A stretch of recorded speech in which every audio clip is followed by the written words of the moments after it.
Hello, my friends. Welcome to the metal shop.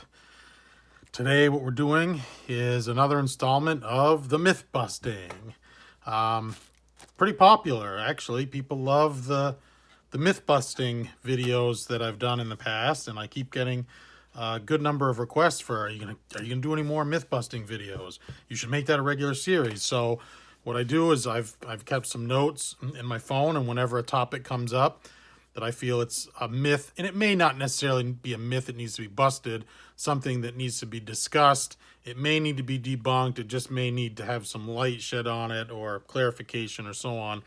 But it'll generally fall under the myth busting header.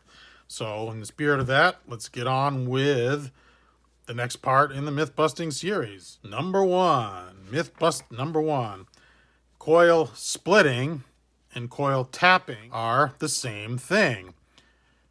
That's a myth. That is not true. They are not the same thing. And the problem is that guitar players and the industry use the terms interchangeably. Coil split, coil tap. They say, oh, this guitar comes with a switch for coil tapping. And it really doesn't.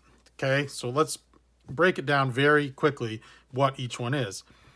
A coil split is just what it sounds like it is. Coil split is we're taking a humbucking pickup, okay, and we are splitting it into two. This humbucker has 4 wires, 2 wires per coil. So we'll use this single coil as an example. It has 4 wires.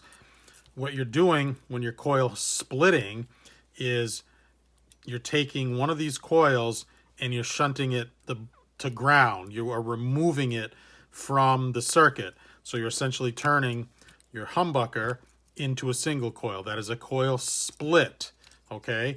So any humbucker that's wired with a 4 conductor, where the wires are separate, some of the old humbuckers, the old Gibson PAFs, and even some of the more modern ones, if the players request it, so on, the signature models, there'll only be a 2-wire. Those cannot be split. You have to have a 4-wire so that you can, like I said, remove one coil from the signal. That is a split, okay? So then what's a coil tap? Why are they using that term interchangeably? Now, a coil tap is, let me say this very clearly, is generally used only with single coils, okay? You can tap any pickup you want, but if we think about this, we have a humbucking pickup. We can remove one coil from the equation. We've already cut this power in half. Why would we then need to do anything further to that? What coil tap is in a single coil pickup, same thing. You've got a bajillion windings going around this, and a tap wires a split in that coil somewhere that can be sent to ground. So what you're doing is you're taking the single coil, and it's usually about a half, but it could be, you could take a quarter of those coils away, you could take a half of those coils away, you could do whatever you want, but it has to be wired explicitly within that pickup to be tapped. Some manufacturers do this so that when you switch it, you're taking, you could say you could take a high power single coil and you can make it a low power single coil. It's a Fender thing. You know, some years you had high power, some years you had low power. If you want to get those same sounds within one guitar, you're going to tap it. But it has to be, like I said, it has to be expressly wired in. There has to be a break in that coil with wires that can be sent to ground to remove whatever portion of the coil you want to take away. That's a tap. You're tapping half, let's just say for the sake of argument, half the power. You're taking your single coil and turning it into half power. That is a coil tap. So coil split, coil tap are not the same thing. Kind of popular on P90 pickups as well, because I like to look at it like this. And I know P90s are single coils, okay? But I don't have one here for these demonstration purposes. But you have a high-powered humbucker, then your P90 falls in between because it's a single coil, but it's much bigger, has much more windings, has a lot more power than you can fit into a single coil. So tapping that could also be quite beneficial to achieving different sounds, okay? Coil split, we're removing one coil, taking it away. Coil tap, single coils, generally, we're removing a portion of those coils. And it's generally about half power, okay? So coil split, coil tap, they are not the same thing. Moving on. Myth number 2. The only way to properly remove knobs from a guitar is using the old t-shirt trick and putting the cloth t-shirt and bunching it up around the knob, getting it to go underneath the knob, and then using it to gently pry off the knob like so. And now I'm not going to remove these because they're stuck on there good, and that's why we have these methods. Now this is an excellent method, okay?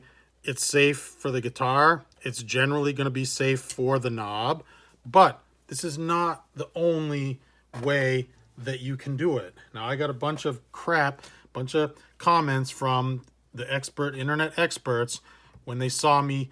It was a brand new Jackson, or newer Jackson X Series soloist, and I plucked the knobs right off with my fingers, and they came right off. No harm, no foul. And some guy had the nerve to say something along the lines of, once I saw him pull those knobs out, I was out. And he was like, you've damaged those knobs for life by reefing on them like that. No, they're fine. They can take it. These knobs would be just fine. These are stuck. You're going to need more force. Then you're not going to be able to pull these off with your hand. But I've seen professional guitar players, very well-known guitar techs, use this method. And actually, I'm going to get a bigger screwdriver here. If you can fit a screwdriver under here, now you need to be careful of the body.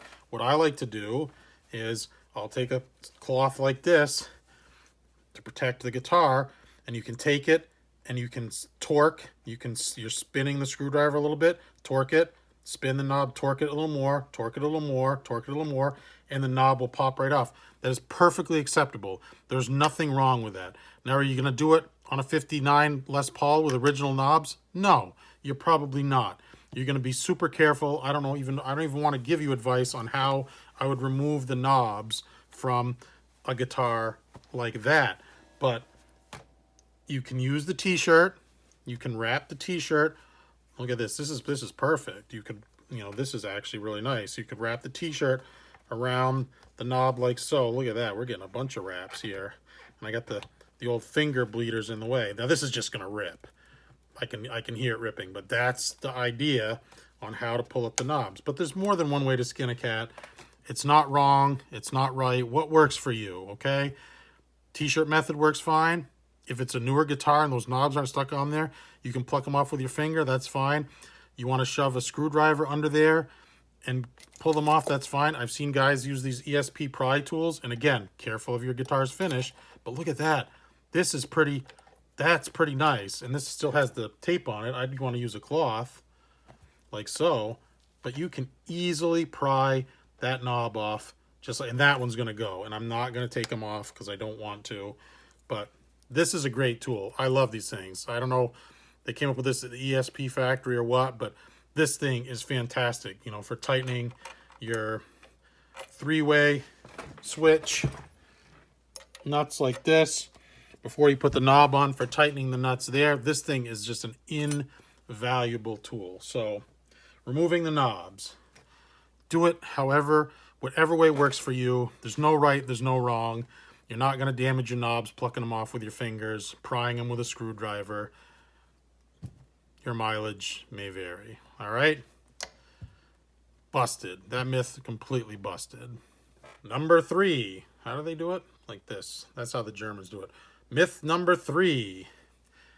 You should always detune your guitar strings when you're shipping the instrument.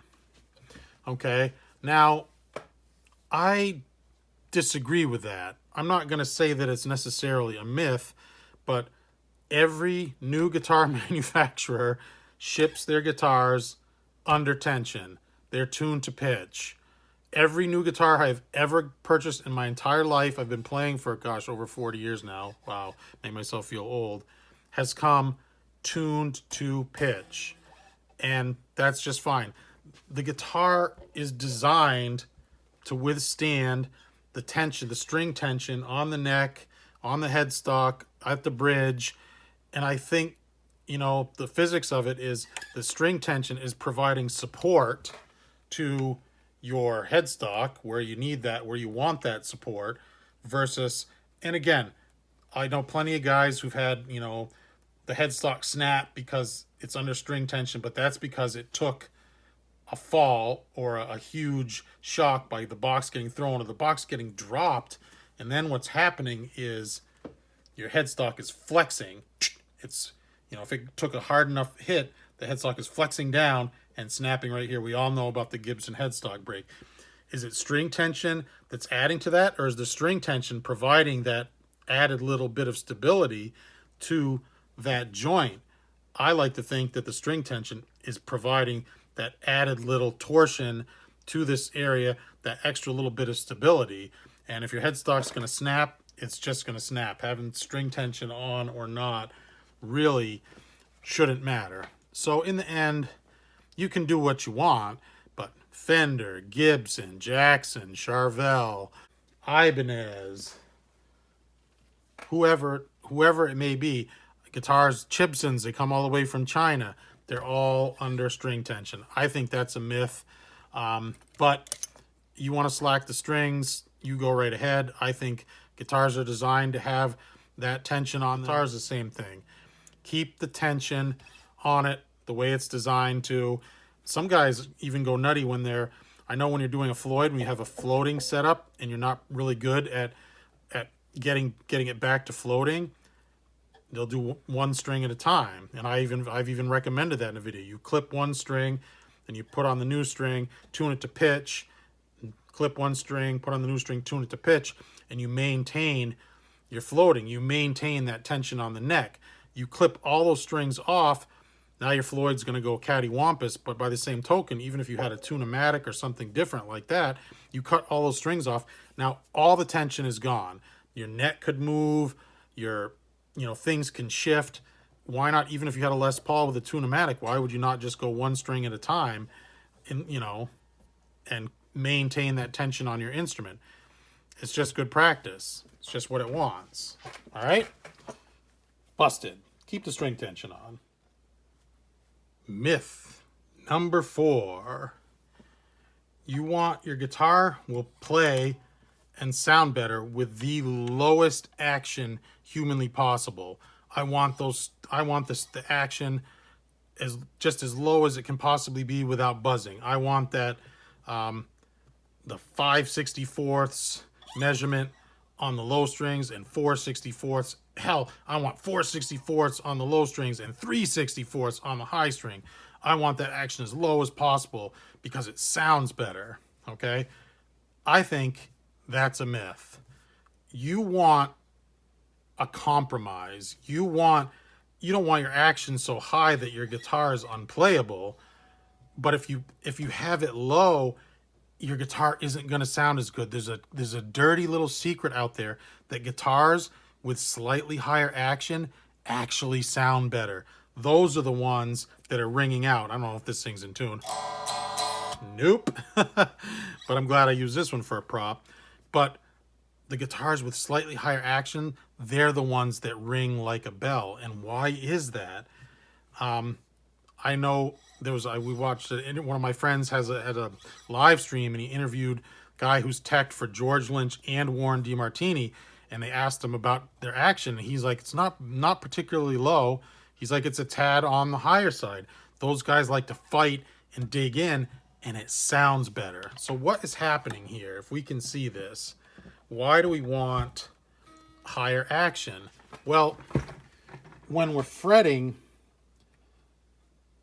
the string, okay, the string is vibrating. It's like a wave, or it oscillates, but it oscillates in a circular direction and also down the length. If you've ever seen slow motion video of it, it's the coolest thing ever. It's like a wave, but the string is also like I said, it's also oscillating in a circular direction. So when you're shortening the length here, what are we trying to do? We're trying to play this note, but we need to clear these other strings. So we're trying to make our action, it's like a V, whichever note we're playing. So you need a certain amount, your action needs to be high enough so that when you're fretting that note, there's room up above that the string can still do that vibration and oscillation. You give it that little bit more room, the action's just a little bit higher, and it's just going to sound better. Guitars with a little bit higher action sound better. The myth is that you want it just as low as possible. And, you know, if you're like some jazz fusion guy and you want that low action, there's absolutely nothing wrong with that. But it's a myth, okay, that those guitars will sound better. They may feel a little better. They may technically play a little better with that low action. But guys with the higher action, guys like Stevie Ray Vaughan, and like I said, George Lynch, Warren DeMartini, they want the higher action. They really want to be able to dig in, and they want those strings. They want that room to be able to ring out. And I'll try and insert a picture here of what I'm talking about, a diagram of how you want that when you fret it, that add a little bit of extra space there, it's going to make your guitar ring like a bell.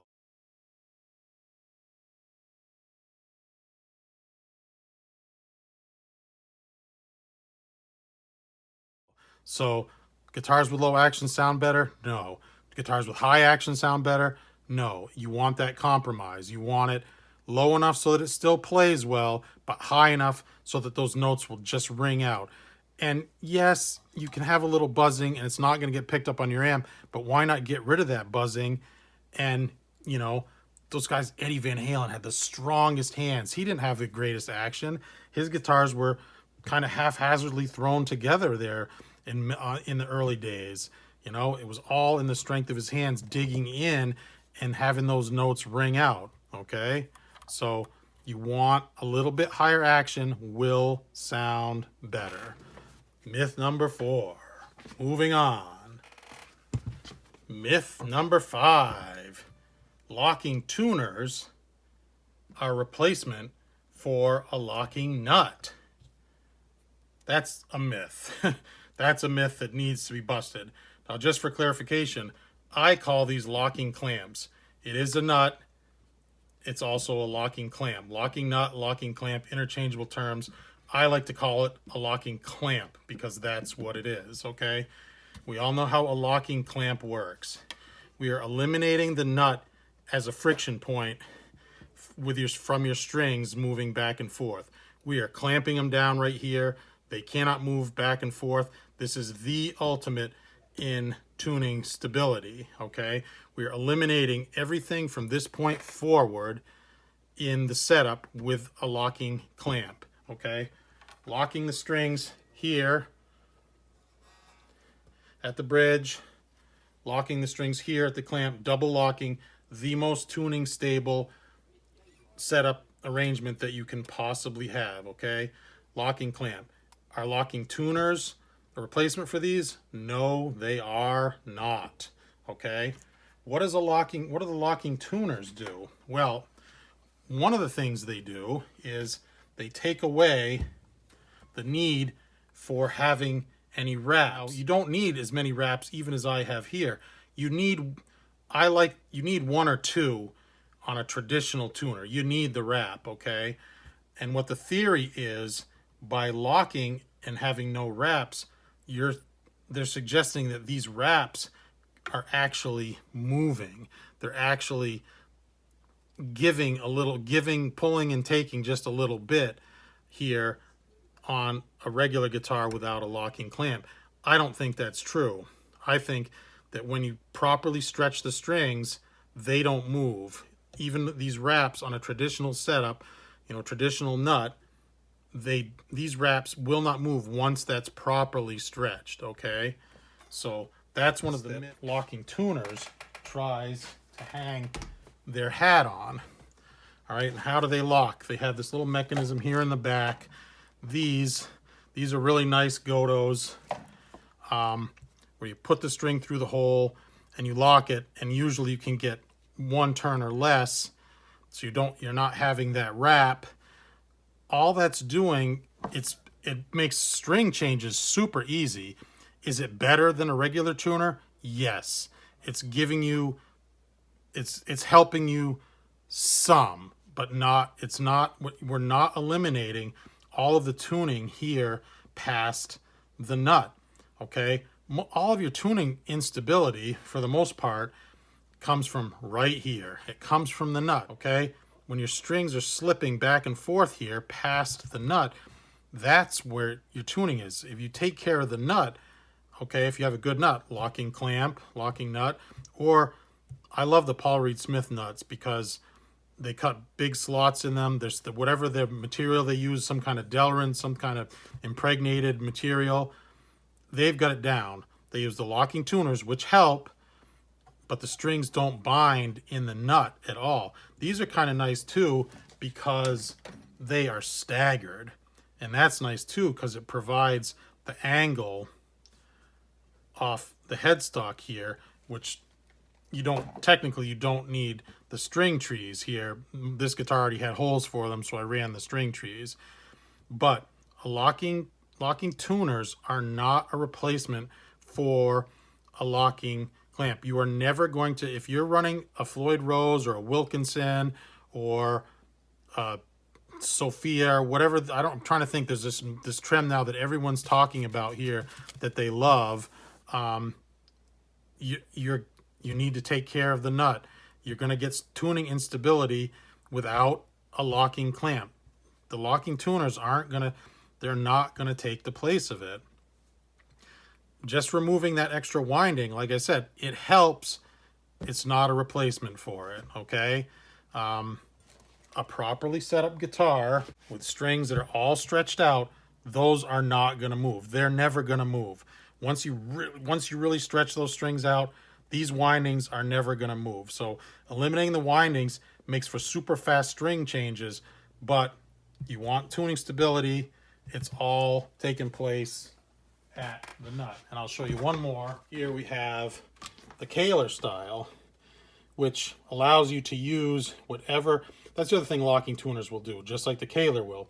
You can use whatever kind of nut. You can use bone, you can use plastic, you can use brass, you can use Graphtec, you can use those man-made materials like Paul Reed Smith uses. You can use whatever you want when you have locking tuners. It gives you that versatility. Same with a Kaler behind the nut clamp.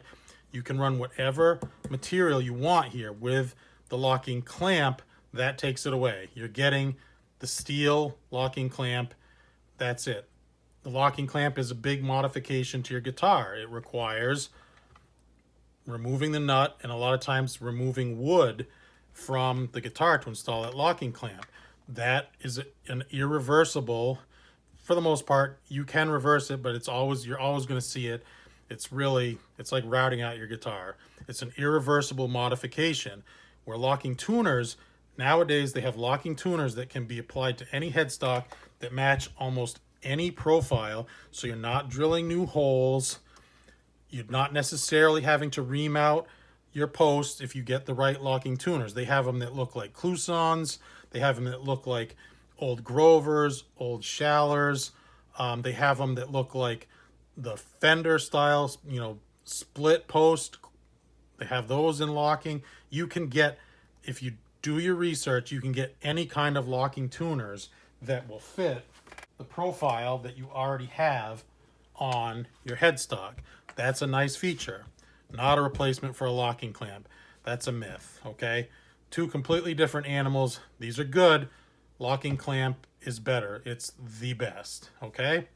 So, there are 5 additional myths to add to the never-ending list of guitar myths. And again, these things there's a lot of my anecdotal experience. There's a lot, but a lot of this is very, very factual information as well. But a lot of it is like I said, my anecdotal experience with over 40 years playing, and some opinions. Your opinions may vary. I'd love to hear them in the comments, which brings me up to please like. What are we doing here? Please like and subscribe if you're new to the channel. Hit me up in the comments. I still respond to all the comments. Do you like the myth busting series? Do you have any of your own you'd like to add? Please hit me up. Please send me some in the comments, because I'm always looking for new topics to add to the discussion of myth busting guitar stuff. Okay? All right, my friends. Truly do appreciate your support. Thanks for the view. Myth busting part whichever it is.